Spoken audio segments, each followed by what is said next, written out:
Yeah, Keith reminded me that Billy told me one time, we'll tell everybody whether we're Republican or Democrat after the election. One of our own was elected to our Washington State legislature. There's been others, but right now John is in our state senator in our legislature. I'd like to introduce John McCoy.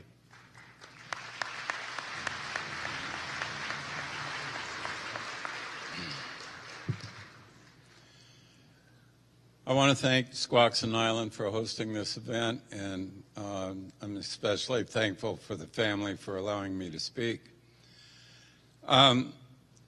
You know, when I came home in '94, Chairman Jones at the time recruited me to come home to begin economic development at Tulalip.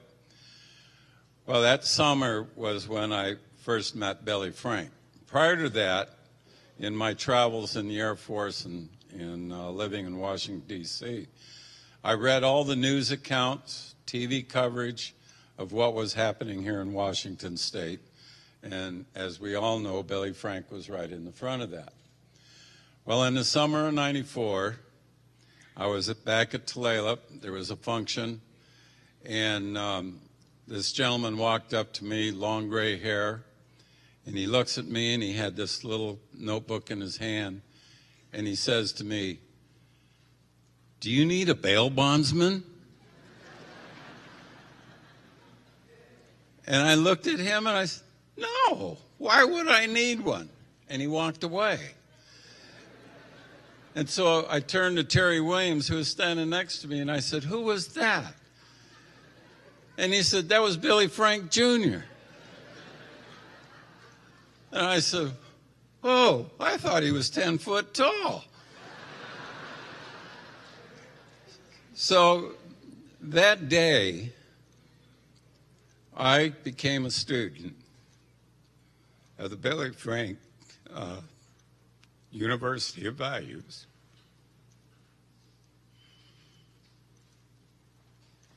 He taught us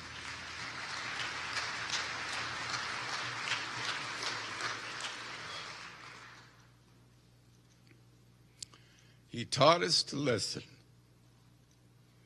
He taught us not only to read the treaties, but to listen to the treaties. Because when we listen, our ancestors, our elders, are telling us something. They taught us the road of the treaty and to stick to the subject and deliver the subject, and that way we will be successful in saving the salmon. So I've been working hard over the years. Water issues, salmon issues, anything Billy wanted, I worked on it. And it's been a great trip. Like everybody's talked about, we, loved his big bear hug, and Congressman Kilmer, all our first names are Jesus Christ. So what trailed after that is what you were really known by. But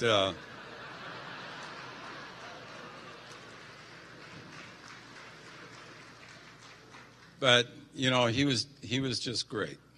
And so I'll forever remember him in the teachings that he's given us. And a reporter asked me the other day, who's going to pick up the mantle from Billy? And my response was, all of us are. All of us.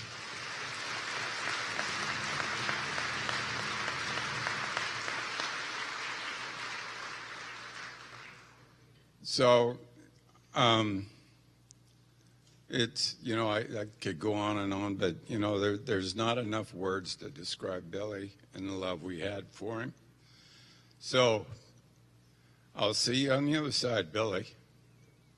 Thank you.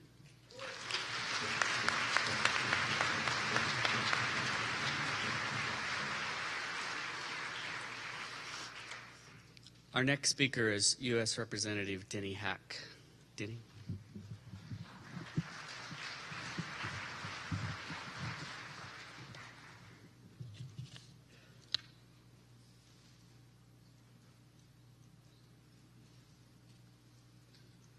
In the very instant when Billy passed into the next life, the rivers went still, the fish paused, and all our hearts grew heavy. We all loved our Uncle Billy. Senator Cantwell was not engaging in either hyperbole or exaggeration to suggest that his name deserves to be uttered in the same breath and in the same way as Nelson Mandela and Desmond Tutu and Cesar Chavez and Martin Luther King.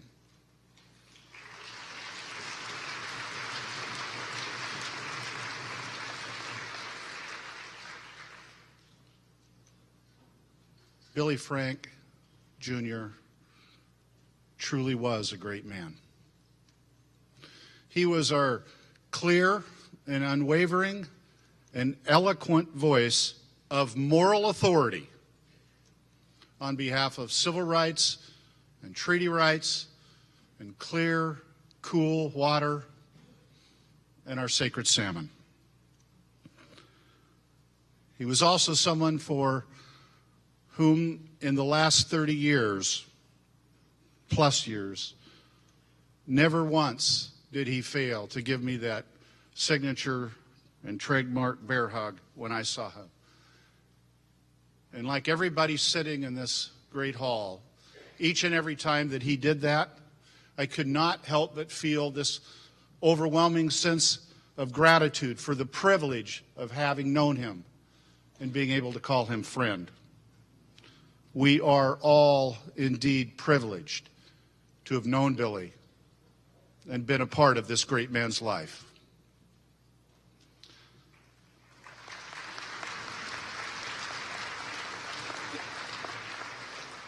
In the United States Capitol, each state is entitled to 2 statues. Ours are Marcus Whitman and Mother Joseph. I wish we could have 3. Billy would be the 3rd.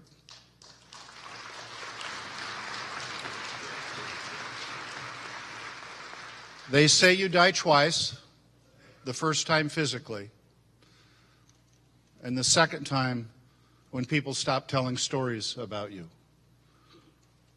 And that's why I believe Billy Frank will live forever.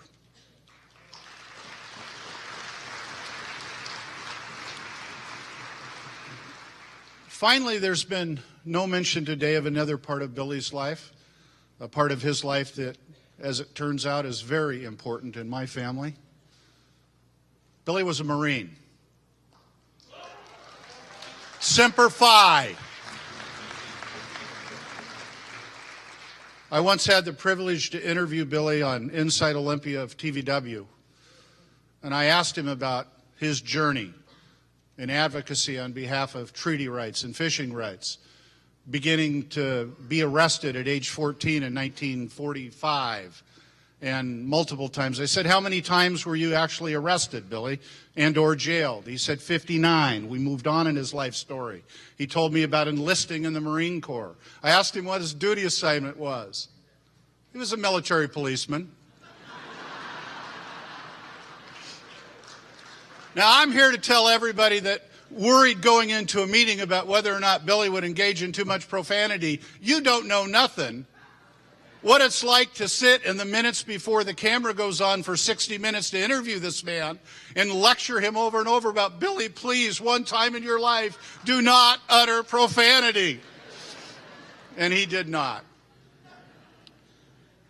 In keeping with Billy's service to our country in so many ways, I'm privileged to have another presentation.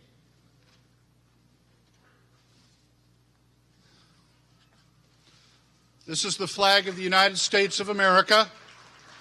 It was flown over the Capitol of the United States in honor of Billy Frank.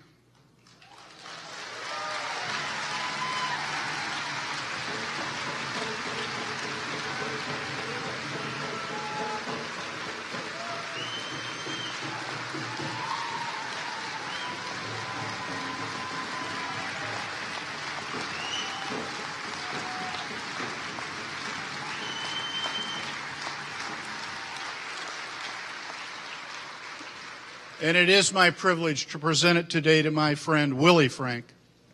And Willie, I ask, please come forward. I ask that each time you have occasion to display this flag, please do remember that Billy was a patriot and a proud Marine. I don't ask you to think of all he has done on behalf of Indian people. I ask you to think of all he has done on behalf of all people in the United States.